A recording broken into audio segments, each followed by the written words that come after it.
శ్వాస అన్ని రోగాలకు మూలకారణ. శ్వాస లేకపోతే మనిషి జీవితమే లేదు.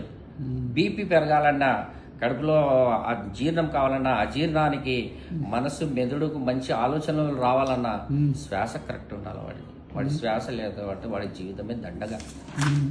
వాడు మళ్ళీ వాళ్ళతో, వేరే వాళ్ళతో, పక్క వాళ్ళతో కొట్లాడుతున్నాడంటే కూడా, సొంత వాళ్ళ మీద కోపపడుతున్నాడంటే కూడా వాడి శ్వాస సరిగా లేదని నాకు అర్థమైంది. ఇది ఒక్క మాట ఎట్లా నేను తెలుసుకున్నా అంటే, కొత్త డాక్టర్ కంటే కూడా పాత రోగి మేలు అన్నట్టు.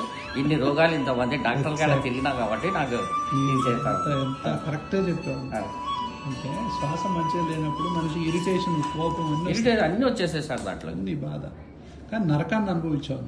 నరకం అనిపించిన అనుభవించిన. సో మీలాంటి వాళ్ళు బాధపడకుండా ఉండాలని ఈ అవేర్నెస్ ప్రోగ్రామ్స్ అనేవి చేస్తూ ఉంటాను నేను.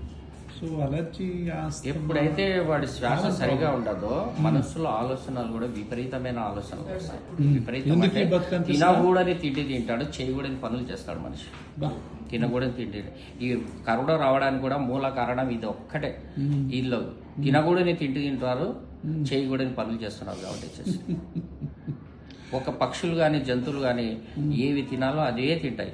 ఎప్పుడు పడుకోవాలో అప్పుడే పడుకుంటాయి. రాత్రి తినే పక్షులు కానీ, రాత్రి తినే జీవులు పగులు తినవు, పగులు తినే జీవులు రాత్రి తినవు. ఇక్కడ సిటీలలోనే 2 గంటలు 1 గంట వరకు బండ్ల కాడ పానీపూరీలు అవి ఇవి చెత్త చెత్త అంతా కడుపుకేసి ఏం మిక్సీ ఉంది అనుకుంటున్నారో ఏమో వీళ్ళు.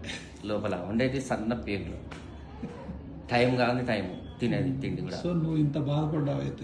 నేను ప్రజల గురించి బాగా ఆలోచన చేస్తే ఎవరు చెప్పాలా వీళ్ళకు, ఎట్లా మార్పు రావాలా? వీళ్ళలో ఎంతో మంది మేధావులు ఉంటారు, సమాజానికి ఉపయోగపడేవా అంటారు. వీళ్ళు ఈ విధంగా అనారోగ్య పాలైపోతే కానీ వాళ్ళు కూడా మామూలు మనుషులతో కలిసిపోతారు. నేనే ఇప్పుడు కలిసిపోయినా అవగాహన చెప్పాలనిపిస్తుంది. నాకు చెప్పాలనిపిస్తుంది సార్. నాతో పాటు చదివిన వాళ్ళు చాలా మంది ఉన్నారు. ఇండియన్ ఇన్స్టిట్యూట్ ఆఫ్ సైన్సెస్ లో వాళ్ళు. నిన్ను ఈ జబ్బు నీ లైఫ్ ఆపింది కదా. నేను ధైర్యంతో నిలబడిపోయినా, అంతే తప్పు లేకుండా ఎప్పుడో సూసైడ్ చేసుకోవాల్సింది. అంటే ఈ జబ్బు లేకపోతే నువ్వు ఇంకెన్నో సాధించేవాడిని సార్. నాకైతే అది నమ్మకం ఉంది, కాన్ఫిడెంట్ ఉంది. అన్ని అయినా ఇప్పటికైనా సాధిస్తాను నేను. ఇప్పుడు బాగైనా కానీ ఇప్పుడు ఈ రోజు నుంచి కూడా